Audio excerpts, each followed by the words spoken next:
Did you watch Full House? Is that are you too young for Full House? I didn't watch it. I watched it like not religiously, but I've seen plenty of episodes of Full House. Oh, well, not enough to know who Steve is. Yowzers. Okay. Well, shit. I guess I'll just uh politely fuck myself. Brunch. Hit it, boys.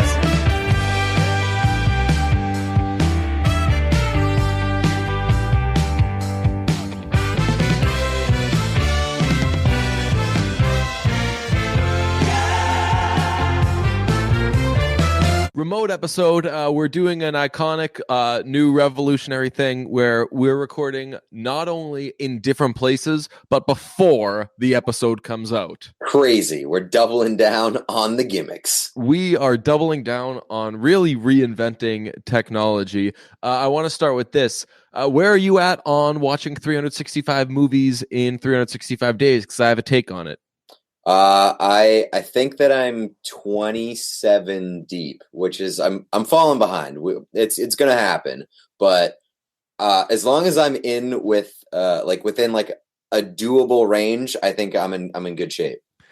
I think that I have already seen 365 movies this year. I have watched so many movies.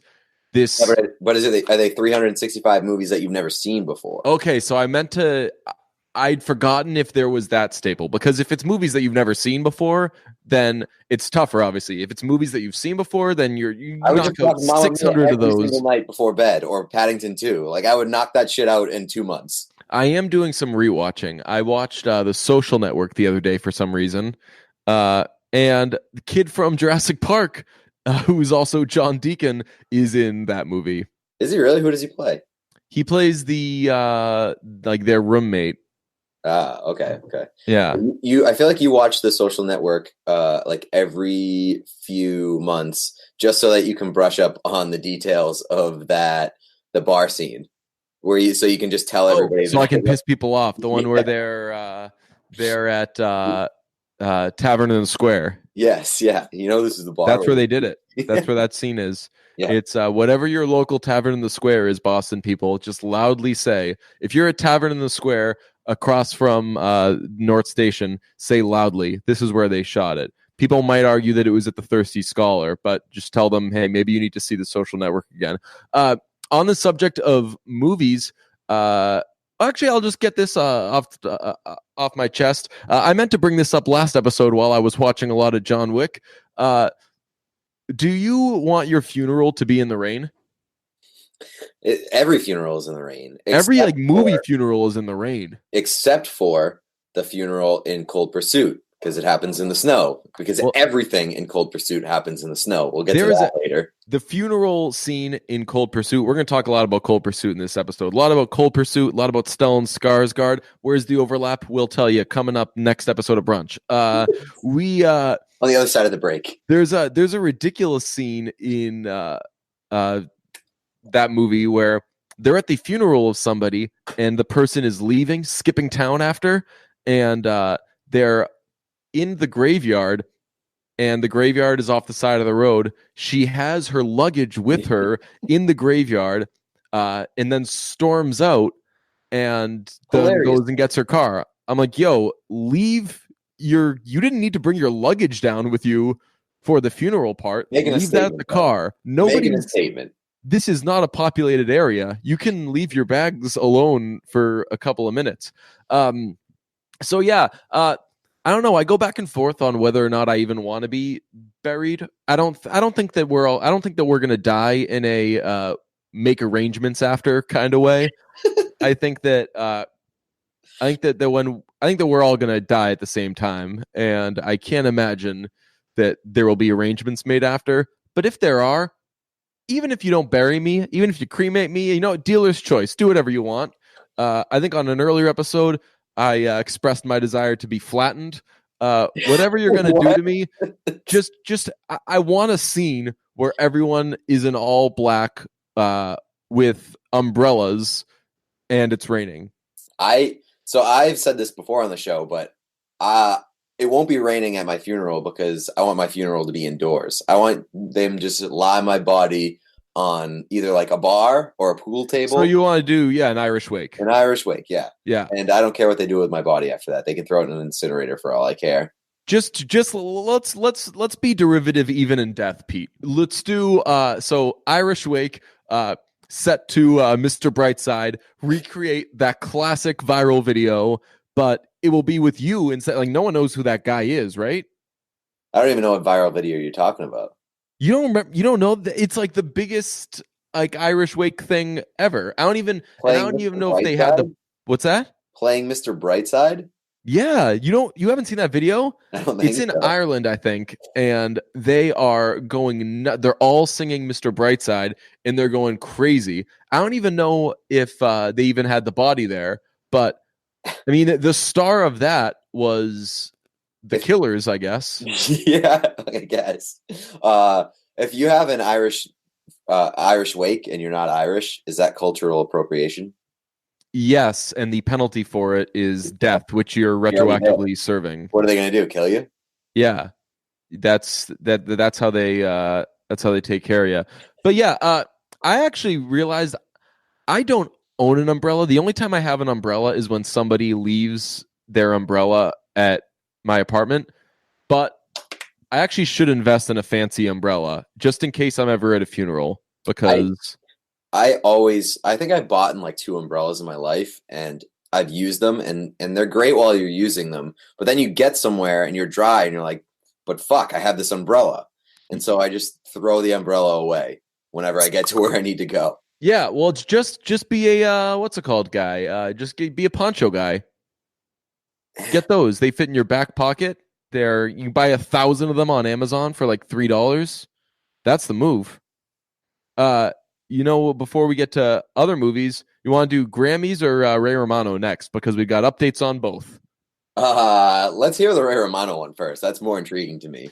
So Ray Romano has jumped on the Netflix special train. Did you watch it? I watched about 20 minutes of it. Okay. I wasn't crazy about it. The jokes weren't very good. It's like his first special in like 20 years, so I'll cut him some slack. I did really enjoy the intro to the special where he's just walking through the streets of New York. Such a flex. Yeah. So Ray Romano did a special, and it wasn't just his first stand-up in 20 years. It was his first time speaking in 20 years. And you want to talk about a flex? He mailed it in so hard. It is incredible. Like I honestly, so I watched the whole thing. I fell asleep the first time I was watching it, so I had to rewatch the second half. I cannot stress enough that this guy just had no material, but it wasn't like a Dave Attell and Jeff Ross thing where they're like, we're going to go up and we're going to bust everyone's chops and that's going to be the show. Right. He just went up and he was like a bunch of lame ass jokes. Hey, oh yeah, just so lame. He started a joke with, I'm not gay, but it was just really lame, terrible, not rehearsed, totally mailed in stuff. And he's like, oh, I'm Ray Romano. I'm super rich. He mailed it in so bad that he didn't even book a venue to book for his special. He just like showed up at the Comedy Cellar and was like, I'm going to do an hour and here's my special, which I thought was kind of cool that he was just like, I'm not making a big deal of this. I'm just going to tape my special at the Comedy Cellar. Yeah. Like pretty cool. But I mean, it clearly was not that big of a deal to him. He did have one joke that I'll tell you, it got me, made me laugh out loud. Very funny. It's towards the end, and this was like his big joke, I think. He said, I was walking around New York City the other day, and a guy came up to me and he said, "Hey man, I'll give you a blowjob for $2." And I politely said, "No, thanks, man." And he said, $2. Like, come on, man. What a deal! It's just $2. Come on, how are you gonna say it's only $2? But the way that he delivered the like $2, very funny stuff. That's that. Check out our movie reviews. We're starting to put them up for the Oscars. You can check them out if you're a Patreon subscriber. Do we have those unlocked for everybody? I think they're unlocked for everybody, but we're also doing we're releasing the video, Nice. video elements and the video reviews. Those are only for Patreon people. That's for, you gotta have both Patreon and a device to view the video. We don't. So congrats on being rich. If you We will not supply the videos. We talked in the Bohemian Rhapsody thing. We came up with the idea of AOing, and it's been growing on me, and I actually want to do it. Somebody replied to a hater that we had on Twitter. Somebody did not take kindly to our criticism of Bohemian Rhapsody, and one of our listeners replied and said, like, sounds like you've got an AO. I love it. So AOing is where you go, in case you haven't seen the video and you're not a Patreon subscriber. Give you this one for free. AOing is where you go to hospital and sit in a waiting room and ask AO to people as they walk out to determine whether or not they've just been diagnosed with an incurable disease. And I actually want to do it, but I want to do it all the way. I don't want to do it like that kid did it. So in the movie, Freddie gets diagnosed with AIDS 2 years before he's diagnosed with AIDS, and he's walking out after being diagnosed, and a kid goes, "Ayo," and he responds, "Ayo." Much like everything else in that movie, that was some weak ass shit. I'm gonna go to AO, and I am gonna be like in the zone. I'm gonna do it all the way. Someone's gonna walk, like an old woman is gonna walk out, and as she's walking out, she's gonna hear like "Lead on a dead old," like the Live Aid callback. AOs. No, like do like the real one, the friend. You got to do the like chest out, hand reaching, and then if she does it back, I'll do "fuck you," and because that's what he did. He does it a bunch of times, and then when they get it right, he goes "fuck you." Or when he's going, he does like scales, and he does it ascending and then descending. And when he's going really high, he goes, "I can't go any higher than that." And then they all laugh, and they're going to be like, "Are you here with anybody?" And then it's going to end with you getting carried out of the hospital by security. Yeah. No, but if they didn't understand, if they were like, "What the hell was that?" I'd be like, "I'm sorry. Were you just diagnosed with a disease?" And if they were like, "Yeah," be like, "Okay, swag." So I got that right. Cool. You just didn't understand that pop culture reference, idiot. Double bad news for you. Culture yourself. Right. So, what did you think of the Grammys? I did not watch the Grammys. You didn't? Yeah. I didn't watch a second of the Grammys. What did you watch instead? Oh, you were watching In Order of Disappearance. Yes, that is correct. Yeah. I spent my time much better. How was it? It was very good. It was mostly performances. Alicia Keys is two pianos. Yeah, which like weird flex, but okay. That's not a flex. If you can play piano, then do people know you use both hands to play piano? What was more impressive? Rami Malek playing piano upside down, playing Bohemian Rhapsody upside down, or Alicia Keys playing two pianos at once? Well, she was playing one piano using two pianos. Like I don't think that anyone has reacted thinking it was particularly impressive. It was like a kind of neat visual, but that's no different than playing one piano. Like your left hand goes one area, your right hand goes the other. That's what she did. Nobody that wasn't impressive. Nobody, but what was good was I was afraid people were going to be like, "Oh my god, this is incredible!" Because I mean, I think Alicia Keys did a great job as host, and I like a lot of her songs. But I mean, she's not a good singer, and that's becoming more and more widely acknowledged. But so in some areas, she's overrated, and I didn't want to have to point out another area or another thing that she did that wasn't impressive. But yeah, I don't think the people got carried away with the piano thing. But she was a good host. I think she was high or something, but she was just really, really just like chill and relaxed, and didn't overdo anything. Kind of, they just packed the show with performances, so those all kind of spoke for themselves. it was basically the entire show was just women performances. And after the show, Janelle Monáe kind of acknowledged it. I was waiting for somebody to point out, like, yo, like they took dudes away this year, which awesome move, great flex, and okay. After the show, Janelle Monáe tweeted something to the effect of, like, just have women do everything. And I was like, yeah, sounds pretty good. Sounds like things might go a little smoother if they did. But yeah, it was great performances. Janelle Monáe was killer. There was an awesome Dolly Parton tribute that Katy Perry only ruined for like a second before they pushed her out of the way.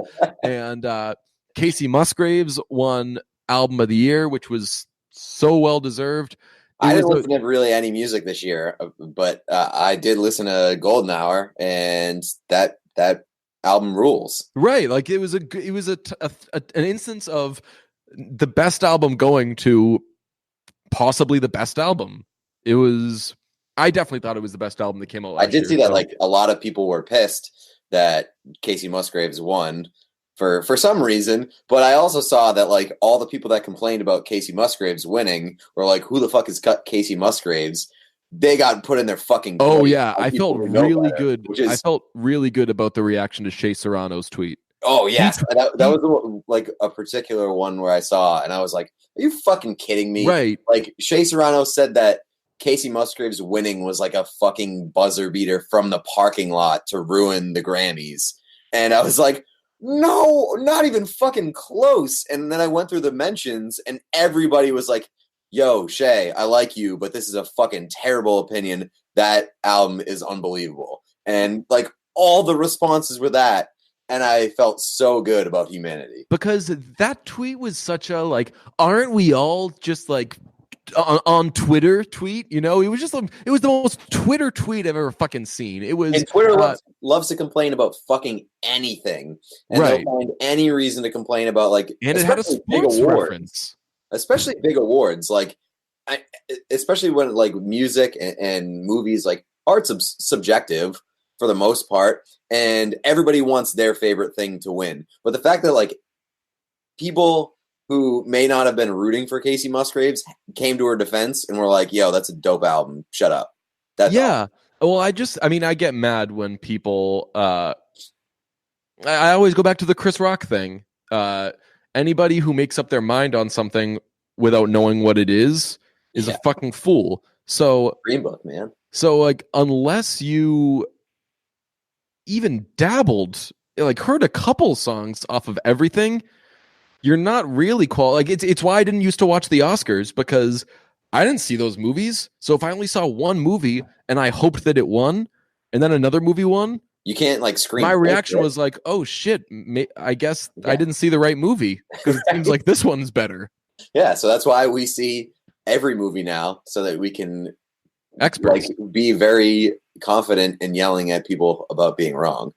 Yeah, I very strongly felt that Golden Hour should have won, but also Dirty Computer by Janelle Monáe was nominated, and I was happy that was, because that I thought was the second best album. So this was a very interesting year where on the whole, I didn't think all the best albums were nominated, but, like, the two best ones were, and that never happens. So I thought that overall they did a very good job. There weren't any like, terrible, weird, uncomfortable moments other than J-Lo doing the Motown medley, which was so weird. Like, man, like, you could have had Eminem do the Motown tribute and it would have been more appropriate. That guy had an album come out this year. Anything. Right. Yeah. But I do feel a little bit robbed that it's we're not getting, like, a classic DJ rants about music thing this year. Yeah, I mainly just it's turned into a DJ rants about Twitter thing, because I was getting tired as the Grammys were going on, and I was ready to go to sleep, and then I was so fired up after I saw the best album get rewarded, and Kacey Musgraves, who's just a fucking boss, superstar, win. And people react to it by being like, "Oh, I don't know who she is. She sucks. Bye." And I was like, "Oh, fuck you, man! Like, why you?"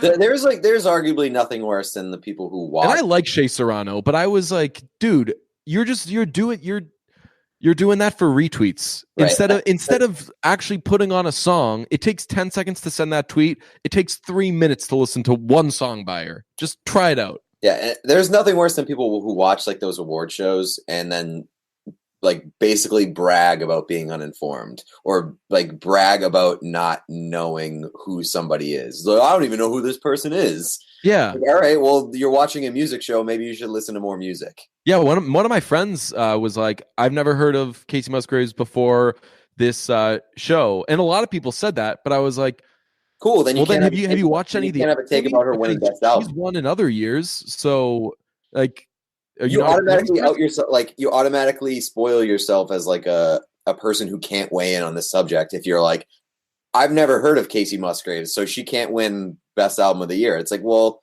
no, because you clearly haven't listened to her shit, so you can't have a valid opinion on this. I was directed to a tweet of somebody who said, album of the year means that your album dominated throughout the year and that people couldn't get away from it. And they just gave the album of the year to an artist that I've never heard of. And again, like it's such a weird flex saying like, I haven't heard of this great critically acclaimed thing. So like, do you not follow like Pitchfork or Rolling Stone or Consequence of Sound, any of those things? Like, anyway, that's a weird flex. But he said, album of the year means that your album dominated throughout the year. And I responded and I said, it absolutely doesn't mean that. It means you're thinking of like the Billboard Awards or something like that. This just means what the Academy deemed to be the best album. And he quote tweeted it with, "You look like a house shoe." Don't know what that means, but he had a lot of followers. So I'll be honest, I got a few people tweeting at me saying like, "Ooh, sorry, man, you got killed there." And I was like, "Yeah, I kind of look like a house shoe." It's all right. He got me. Yeah, I mean that's such a stupid thing. Like just because an album is not also, do you want Taylor Swift to win every year? Because I'm pretty sure you're going to get people like me screaming when that happens. And I mean, look at I know it's two separate award shows, but like, look at the Oscars. Like there's not comic book movies winning every year or being nominated for best picture every year. Those typically dominate the box office every year. But it doesn't make them the best movie. It just means that it's like a very palatable, like popular thing that people like. But again, it's the Chris Rock thing. Like, rather than saying, let me look up what album of the year is supposed to signify, I'm going to put out like a very kind of relatable, here's why this is wrong thing, and everyone will retweet it. And again, that's what I get mad when people, if there's holes in a tweet, like, or if you're like, wait, is this completely correct? Does this make sense? Is this like, are these premises real? You can look that up, man, before you hit retweet. Just send that tweet on the internet, man. There are other websites that you can check out. So I guess you did kind of get the rant because I was pretty worked up because I mean I would have what I'm trying to think of the nominees that wouldn't have elicited the who's that? Because if Janelle Monáe won, people would have been like, I've heard the name, but what does she sing again? And I would have had the same exact meltdown. I'd been like, she was nominated for Album of the Year. Maybe it's worth checking out. Everybody would have been like, that girl from the Fun Song won. That would have been so annoying. Yeah, the girl from the Fun Song. I always forget that she was in that song. Her performance, look up her performance. A, God, what a babe. B, it was very good. All the performances were really good. St. Vincent and Dua Lipa, is that it? I think it's Lipa. Dua Lipa. Dua Lipa? Dua Lipa used to date the kid from the lead singer from Lanny. So, really? Yeah, so she won Best New Artist. Yeah. She also inspired my favorite new artist this year. Who's your favorite new artist? Lanny. Ah, nice. She was the muse. Yes, exactly. Because they got to humping. But yeah, I did not have massive complaints this year. I was happy. Shouts out to Greta Van Fleet for ruining rock because they put out an album so bad that the Grammys were like, oh, wow, this is bad. Rock sucks now. Let's not put the award for that album, for that category during our show. And now that we've decided rock is the worst, let's make Greta Van Fleet the face of it and give them the award. It's like inspired people like Mike from Woburn, who previously in the past have been like, the Grammys suck. They mean absolutely nothing in the world. Like, look at all these people that are getting Grammys now. They suck. What happened to the Grammys? And now Greta Van Fleet wins a Grammy, and he's like, look, see, told you, Greta Van Fleet, good. I'm thinking about trying out a new move on the Greta Van Fleet fans. Check this out. I'm going to tweet at them because every now and then they still tweet at me, even unsolicited. So I want to tweet at a couple of them and say, okay, so this is very embarrassing, but heard a song on the radio, and I thought it was pretty good, suspected it was Greta Van Fleet and was torn, looked it up, and sure as shit, it's whatever song by Greta Van Fleet. I actually thought it was pretty good. If I liked this song, are there any other songs by them that I should check out? And if they respond with, check out this, and this, I'm going to respond, cool, I'll be sure to never listen to those songs because Greta Van Fleet fucking sucks. Totally dunk on him, bro. Totally dunk on him. Yeah. I think I might do it. Speaking of classic brunch tweets, I don't know how, but how did Zip Zap Zorp come back into our life? You did it. Oh no, somebody quote tweeted and said this is the peak of comedy Twitter.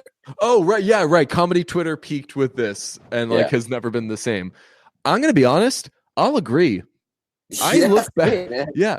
I went back and listened to the Zip Zap Zorp episode, and that shit was great. Oh, if memory serves, we couldn't even speak. We were laughing so hard. Yeah, dude, I kept complaining about how bad my stomach hurt. I guess I was like sick at the time, and I was like, my stomach, my chest hurts. Oh yeah, that was so funny. And then I forgot about when it's a playoff atmosphere, but ooga booga booga. Yes. I'm so mad at you too now because Jimmy Fallon like a couple months ago had an absolutely ridiculous outburst at the Rangers game, and it would have been so much better if you did it for that too. Oh really? Like everything Jimmy Fallon does should now just be like ooga booga booga or right. Dumb shit like that. It's when blank but nonsense. Yeah. Really, that's like I mean, we'll talk sometimes where people will send tweets that are just so dumb and formulaic. Like one of our friends joked, I remember, does anybody ever eat food does anybody have anxiety and also sometimes eat meals? It's just like some of the dumb tweets that they just look like funny tweets, even though they aren't funny jokes at all. But you're just like, oh, I relate to that because I also sometimes walk or whatever. I also breathe air occasionally. Retweet. Yes. Shall we get into the into Cold Pursuit? Because our week has basically been changed by Cold Pursuit. It absolutely has. Possibly our lives. Let's do Cold Pursuit and In Order of Disappearance. But first, let's talk about Robinhood. Robinhood is an investing app that lets you buy and sell stocks, ETFs, options, and cryptos, all commission-free, while other brokerages charge up to $10 for every trade. You said Robinhood? Yeah. Cool. Nice. Robinhood, huh? Robinhood, huh? Robinhood just doesn't charge any commission fees, so you can trade stocks and keep all of your profits. Plus, there's no account minimum deposit needed to get started, so you can start investing at any level. The simple, intuitive design of Robinhood makes investing easy for newcomers. Robinhood, huh? Yep, and experts alike. View easy-to-understand charts and market data and place a trade in just 4 taps on your smartphone. You can also view stock collections such as 100 most popular or 100 least popular. I don't think that last one's a thing, but it should be. With Robinhood, you can learn how to invest in the market as you build your portfolio. Discover new stocks, track your favorite companies, and get custom notifications for price movements so you never miss the right moment to invest. And Robinhood is giving Robinhood, huh? Yes. Yes. Robinhood is giving listeners of Brunch a free stock like Apple, Ford, or Sprint to help you build your portfolio. So sign up at brunch.robinhood.com. Robinhood, huh? Yep, that's brunch.robinhood.com. Robinhood, huh? Yep, nailed it. All right, Cool. So we'll have to check out Robinhood. Robinhood. So before we get into Cold Pursuit and In Order of Disappearance, it would be a real crime if we did not mention the Aladdin trailer that came out during the fucking Grammys. I didn't see it. You didn't see it? I just saw the picture, and I don't want to see this movie, man. Now I don't either. I'm for sure going to see it, and I'm still intrigued. But holy shit, this movie looks so bad. Wow, they had to have sunk $1 bajillion into it. 100%. Like, this is a massive project, and I don't know. Like, even if it's like a B project, because obviously The Lion King is number one. That's going to make $1 billion. It's going to be like the biggest Disney project that's coming out for a while. Outside of the superhero movies and Star Wars. But like, this Aladdin thing is still a really big deal. And it looks so bad. Every part of it looks terrible. Like, Aladdin is not sexy enough. Jafar, not evil enough. Will Smith looks fucking terrible as Genie. He does look very bad. Looks good. Yikes. I'm just not as... Maybe I will get excited, but like all the buzz, I'm just not experiencing it with this movie.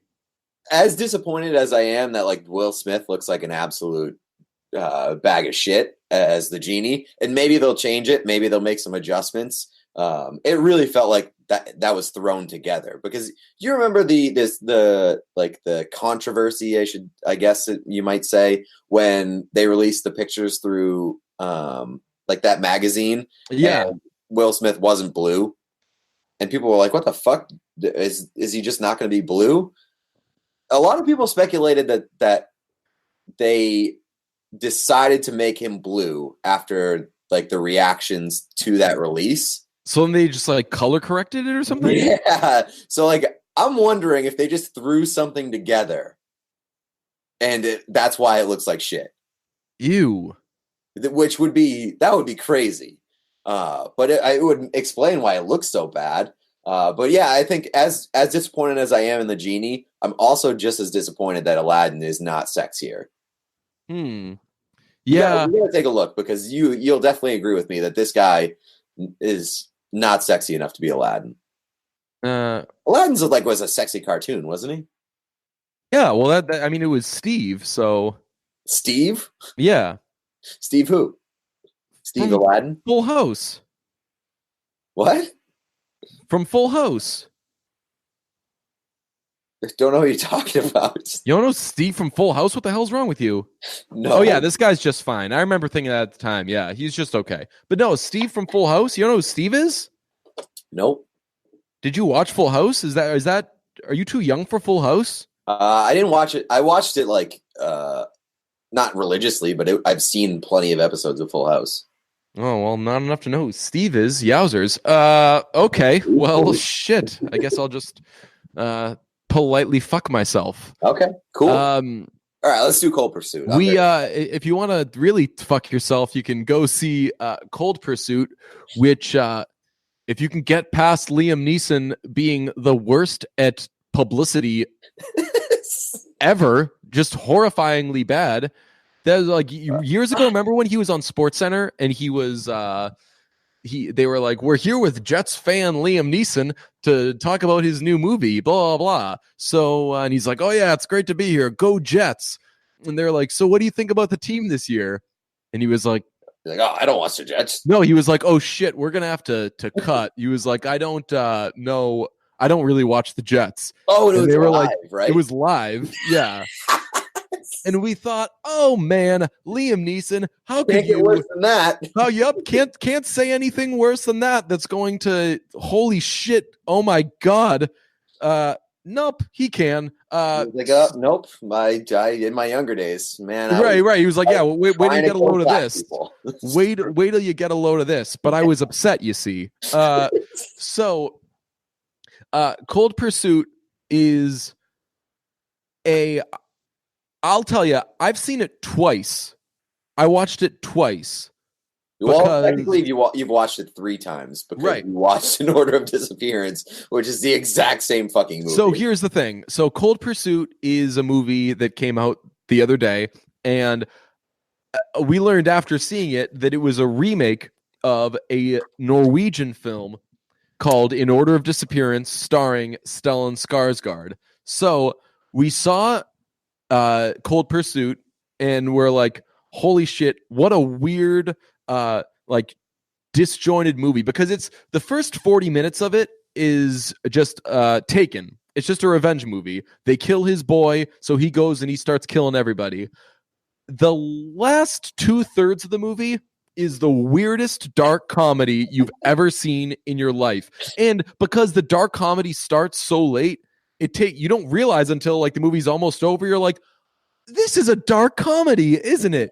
Very similar to like when I saw John Wick for the first time, except it's not my fault for being dumb. It's the movie's fault.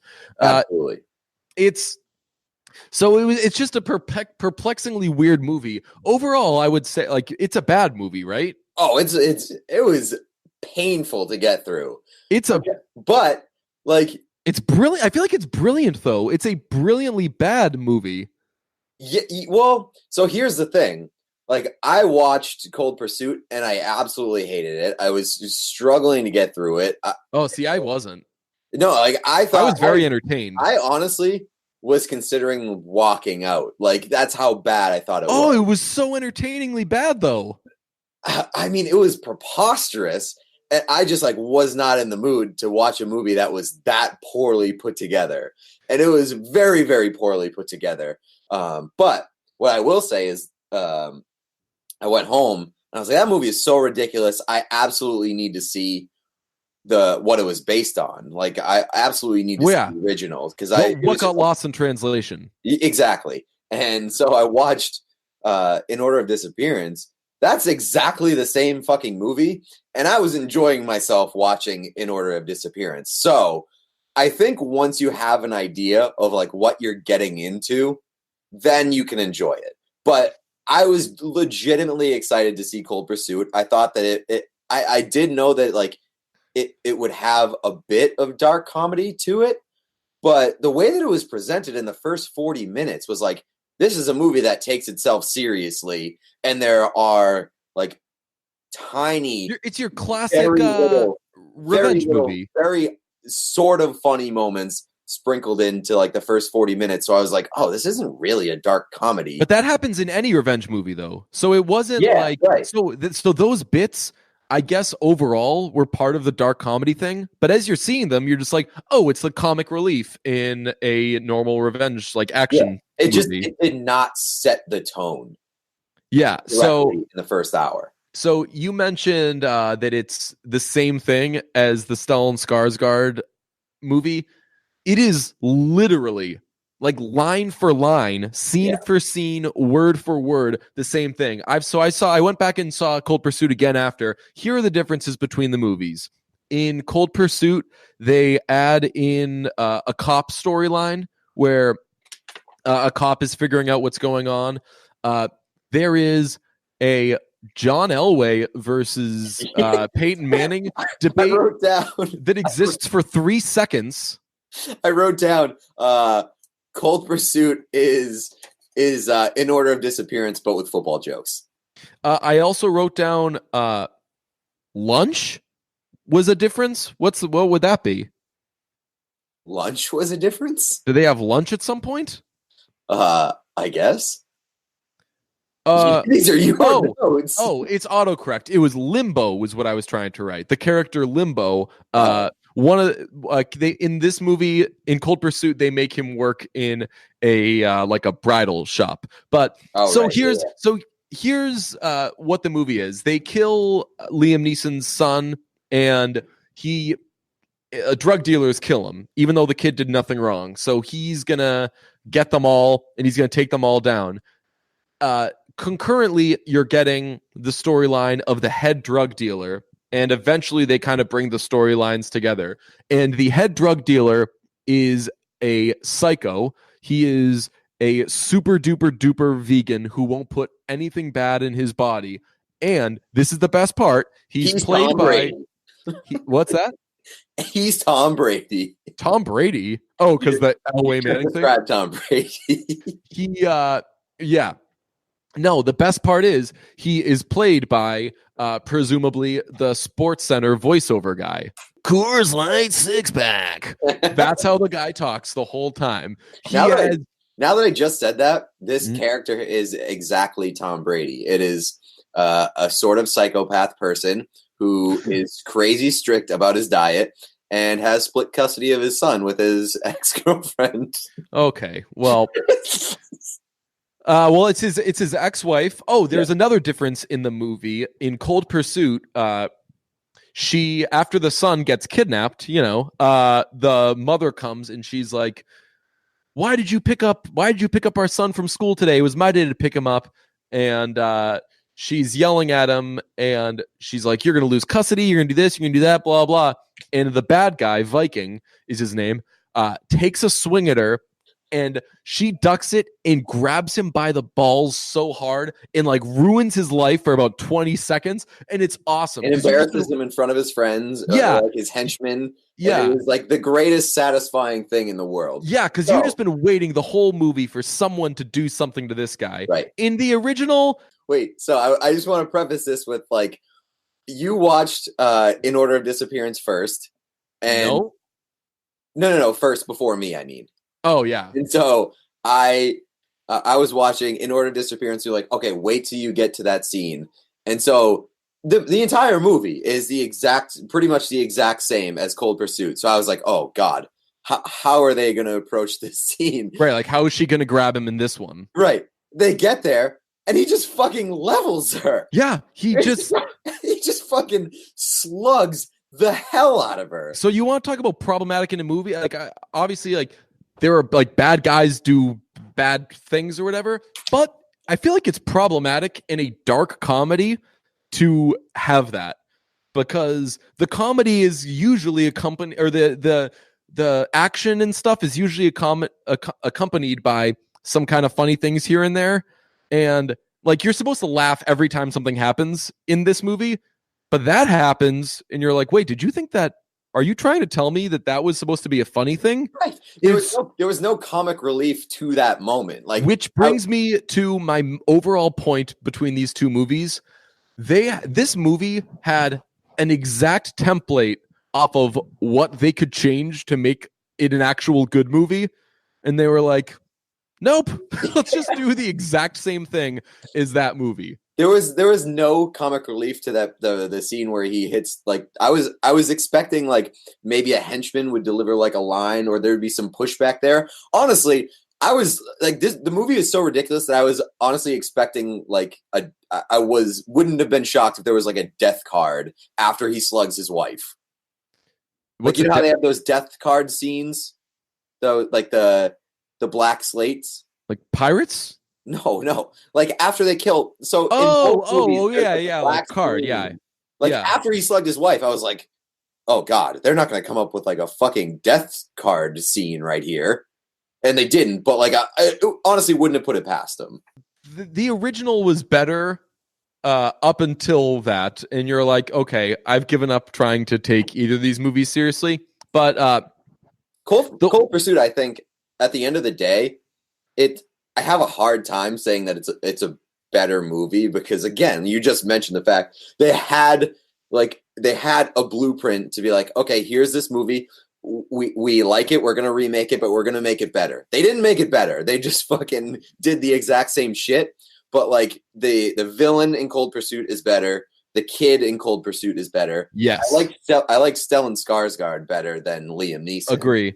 So here's what I wish. I wish that Stellan Skarsgård would had done an English version of it. So he did the Norwegian movie and then did the English version. And then in order to complete the trade, Liam Neeson has to do that movie in Norwegian. And Liam Neeson can't speak English basically outside of reading lines from a movie, seemingly. So it'd be very funny to watch Liam Neeson do a movie in Norwegian. Yeah. Yeah. You'd have been like, that. You just grunt. It was such a wild movie, all over the place. But here's the thing. Here's the biggest thing is after you've seen the movie and you're thinking about it for a few hours, you ask yourself, was this movie just a 2-hour setup for the funniest joke to ever end a movie? So the movie walks off on just the most outrageous little joke, and you're like, was all of this just to make this small little joke? Can we acknowledge it? Can we talk about what the joke is? Because I have thoughts on it. Yeah, we have to. Okay, so there's a scene where all of the rival drug gang go skiing, and one of them goes parachuting, where he just like runs. Wind sailing, right? Wind sailing, yeah, whatever. And then the movie ends. They're driving after killing all the bad guys. Liam Neeson and the rival like drug lord are driving in the snow plow thing that has the chute and all that stuff. And the guy who went wind sailing wind sails into the chute and dies. And wind sails right into this plow, gets chopped up and blown out of like the snowblower thing. Yeah. Like there's colors of the parachute. Yep. There's blood. Like it's disgusting. And that's the end of the movie. That's the end of this guy had no lines other than they said, "Are you sure you know how to do this?" And he said, "I was born to fly, white boy." That's his only line. And that was how the movie walked off, by just killing this random dude. But here's the cool thing about it. And I noticed this on the second watch. That guy, so they go skiing in the morning. Yes, no, I noticed that the first time. Yeah. I noticed this the first watch. I wrote down in my notes. Do you know how long he was in the air? At least 12 hours. Almost a day, because they went skiing in the morning, then they go to like the house, then they go to the compound, they get in a shootout, and Liam Neeson drives the drug lord back, and they're doing his job. Overnight. And this is overnight, yes. And then the sun's coming up. The sun is coming up as that guy. So that guy was in the air for almost a day. Almost a day. I realized this beforehand, but like just hearing it coming out of your mouth is so fucking preposterous that like the walk off moment of this movie, the entire moment apparently that this movie was building up to, yes, was like the biggest fucking plot hole, like biggest issue that is so identifiable. It was just so makes no sense. But I think that they're like, yeah, well, that's like the cool part. He was born to fly, a white boy. He did it for a day. He did it for a day, seemingly while pissing his pants and having it freeze to him until he died. There also was one little joke. They did have fun with the death cards more than in Order of Disappearance did. They added in a guy who just, the whole scene is just obviously going to get killed, and they had him in the scene just to build up to the kind of quick death card, and that was funny. Yeah, the janitor. Yeah, the janitor. Also, Dominic Lombardozzi, who I'm usually not a big fan of, I thought was great in this. He was great, yeah. Yeah. He was part of the random gay storyline that, like, they added nothing to the movie. The two of the drug guys were having an affair. They added in. Wasn't even necessarily an affair. They were just dating. Yeah, you and I have gotten into the affair argument before. I mean, if they're secretly dating, that's an affair. Disagree. It's a secret relationship. That's an affair. An affair is cheating. Oh, you're so dumb. Yes, that's it. You're so dumb. You think that an affair has to be. Oh, no. Yes, I'm standing by that.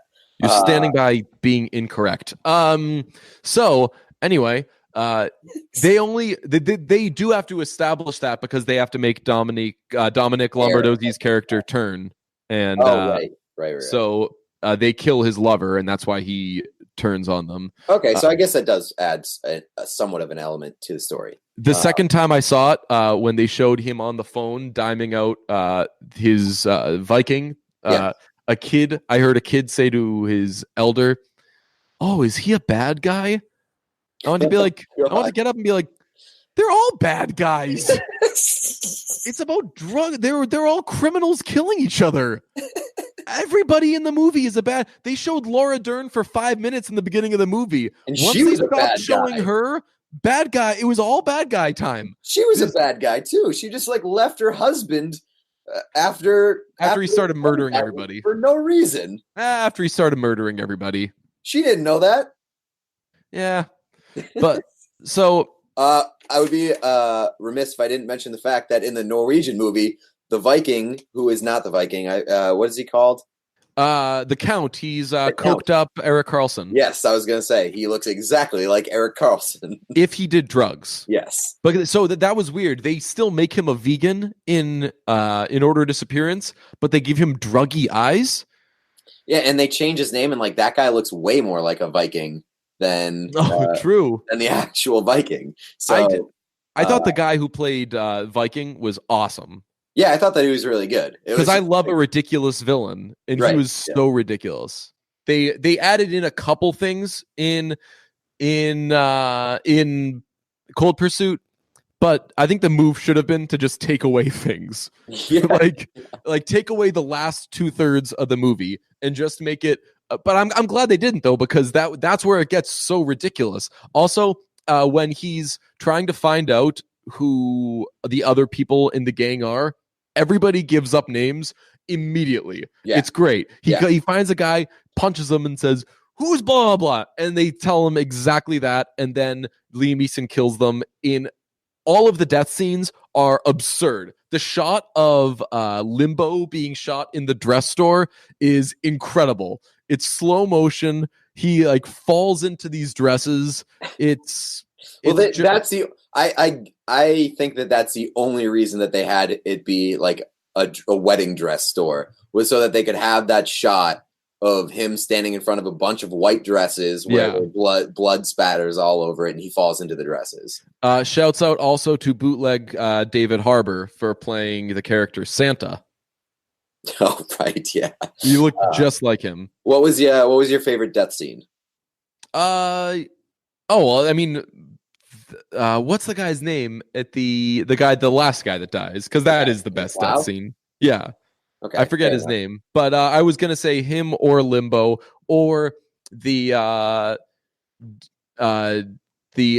affair haver, because Viking shoots him and he's sitting on a big inflatable like couch, and then Viking shoots the couch to make it all collapse on him. Funny. And that was different than in Order of Disappearance, because he falls into a thing of powder. Yeah. It was that maybe cocaine that he falls into in Order of Disappearance. I think that my favorite death scene in Cold Pursuit, and both of them, I guess, is the one where he beats the shit out of the guy on the snowplow. Yeah. And then they just like roll around on the ground laughing for 5 minutes. And then he shoots him. Yeah, it's so ridiculous. I gotta say, the guy that's having the affair with Dominic, he was a very interesting character, because he's one of the underlings of this drug lord, and he is the biggest wise ass to him the whole time. He's the biggest wise ass to like a clearly psychotic person that everybody is afraid to stand up to. And this guy's just like, you know what? Every line he says is Spider saying, "Why don't you go fuck yourself, Tommy?" Like every single one of his lines is the line that you think, "Oh man, you're probably going to get shot now." And he never does. Yeah, he never does. And then finally, by the time that he gets killed, like, I know that Viking is supposed to be the bad guy and like he's killing his own people, and that's generally frowned upon. But by the time that guy got killed, I was like, okay, yeah, he was asking for it. Well, no, by the time he killed him, I was like, man, that's the one that put you over the edge. That one wasn't even that bad. Yeah, seriously, it was like a good idea. He was like, why don't you just apologize? When Viking says, he was like, here's the thing about Indians. They all think that like this land belongs to them, like they were there first or something. And the guy's like, well, like, you know why they think that, right? Any like big laughs that stood out to you? Because I wrote down 4 of them, and we've already hit on the finale was one of them. The suitcase was one of them. So there's two other ones that I haven't brought up yet. I thought that see, laughs. No, but I will say I thought it was a nice touch that when Santa died, they played a Christmas song. Yes, yeah, that was pretty funny. Yeah. Yeah. I like that little and touch. Nothing to suggest that this movie happened around Christmas, other than Is it a Christmas movie? yes, right. Well, it snows the entire fucking time. One of the laughs, the big laughs that I wrote down was the Stockholm syndrome joke. That was fucking unbelievable. Great joke. Yeah, classic joke. Unbelievable. That's the kind of shit that dark humor is supposed to be all about. Like Liam Neeson kidnaps this kid, and the kid is he's well read. Obviously, he's the Vikings kid, so like he's got a bad dad. Liam Neeson is nice to him. Immediately gets Stockholm syndrome and brings it up. I took it as he's like this straight A student. Just everything to him is like he has no personality. All he does is like math and play piano and everything, and so like he's got no personality. So like a kid his age wouldn't know what Stockholm syndrome is. So that's why I thought that was so funny. No, that's part of it, but I also think that it was hilarious that like he got Stockholm syndrome with Liam Neeson and just immediately brought it up and was like, "Yeah, do you know what this is?" The score to the movie was excellent. I didn't even notice. It was very like Wes Anderson, Grand Budapest Hotel type stuff. And it has a pace that's very much like Grand Budapest Hotel, which is why I call it Grand Budapest Hotaken, because it's just a combination of those two movies. And if you think, wait, those two movies would probably be really weird if you mix them together, that's why it's the weirdest movie I've ever seen in my life. Yes. I think it is fantastically, brilliantly bad. I'm probably going to see it like 5 more times. It fascinates me how bad this movie was. My last big laugh that I had written down was the reservation joke at the hotel. Oh yeah, they that was so good. They squeeze every drop out of that. Yeah, and that was like the one joke that they didn't completely rip off from the original. So congrats to them on that. Was this the laziest movie that was ever made? No, because they finished making it. So you're gonna say I was actually gonna ask, like, is this lazier than The Snowman? I mean, don't get me wrong, this was a very lazily made movie, but there's also, like, Greta Van Fleet isn't lazy because they work tirelessly to sound exactly like Led Zeppelin. A lot of work, I'm sure, was put in to make sure, like, so when people are like, ooh, the Live Aid scene in Bohemian Rhapsody looked just like Queen of Live Aid. No, it didn't. Not really, but it looked kind of like it, so good for that. This was a whole movie of...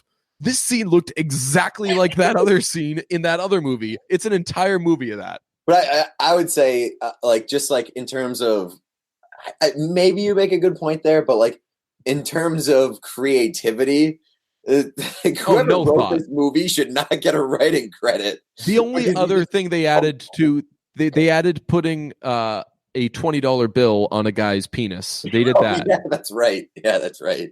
That was a completely unnecessary storyline, but whatever. So, it was a joke. This is a bad movie, but I do recommend you see it because it's absolutely it's fun to talk about. Yeah, and like you've just got to see it for the end. I know that we've spoiled it, but you're going to be floored. You're going to be floored. And the in Order of Disappearance is on Netflix. So if you want to check that out and see Old Bill, then you can do that.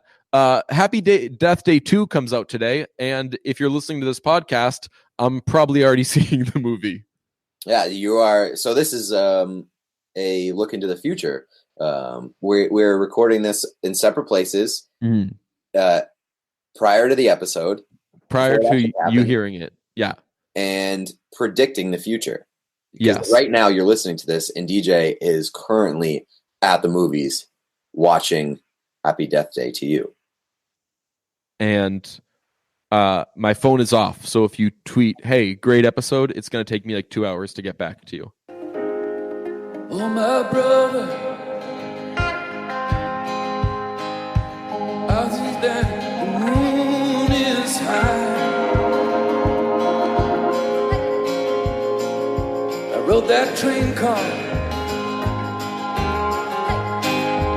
where the mountains meet the sky. And I drink whiskey,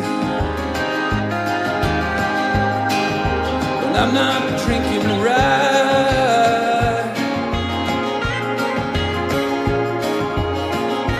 And I never learned to say goodbye. When I look into your eyes,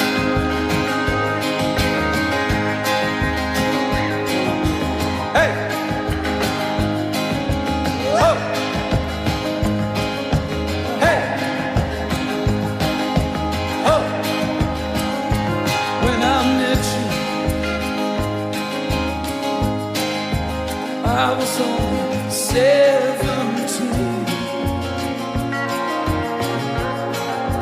Man, those were the years that really took my life from me. I wish I